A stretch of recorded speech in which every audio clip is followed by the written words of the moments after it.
तुमच्या बापाला पेरणीचे पैसे मोदींनीच दिले। टीकाकारांवर बोलताना भाजपचे लोणीकर भरळले। अंगावरचे कपडे पायातले बूटही भाजपामुळेच मिळाल्याची मगरुरीची भाषा। बबनराव लोणीकरांवर गुन्हा दाखल झाला पाहिजे। लोणीकरांनी माफी मागावी, अन्यथा कोणत्याच गावात फिरू देणार नाही। हर्षवर्धन सकपाळांचा इशारा। उपमुख्यमंत्री अजित पवार माळेगाव कारखान्याचे नवे चेअरमन। 21 पैकी 20 जागांवर बाजी। चंद्रराव तावरेंची एकाकी झुंज तर शरद पवार पॅनलचा सुपडा साफ। जनशक्तीचा चमत्कार म्हणजे निवडणुकीचा निकाल। माळेगाव कारखाना निवडणुकीत शेतकऱ्यांना 10,000ची पाकिटं वाटली। पुणे जिल्हा बँक उघडी ठेवून पैशांचं वाटप। रंजन तावरेंचा गंभीर आरोप। मशिदीवरील भोंग्यांचा वाद। अजित पवारांच्या दरबारी किरीट सोमय्यांनी मशिदीत जायला नको। कायदा सुव्यवस्थेचा प्रश्न निर्माण झाल्यास सोमय्या जबाबदार। बैठकीत अजितदादांची तंबी।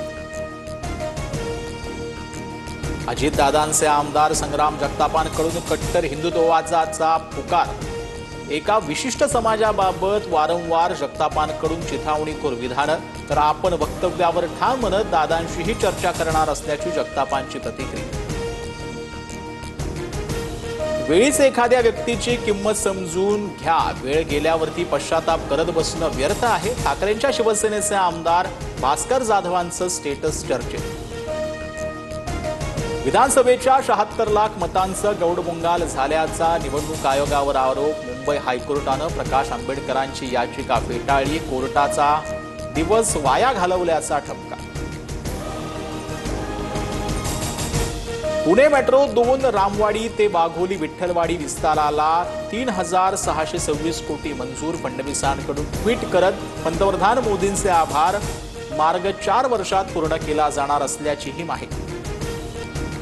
2026 पासून 10वीच्या सीबीएसई बोर्डाची 2 वेळा परीक्षा होणार। फेब्रुवारी आणि मे महिन्यात परीक्षा पार पडणार। पहिला टप्पा अनिवार्य तर दुसरा टप्पा पर्यायी असणार।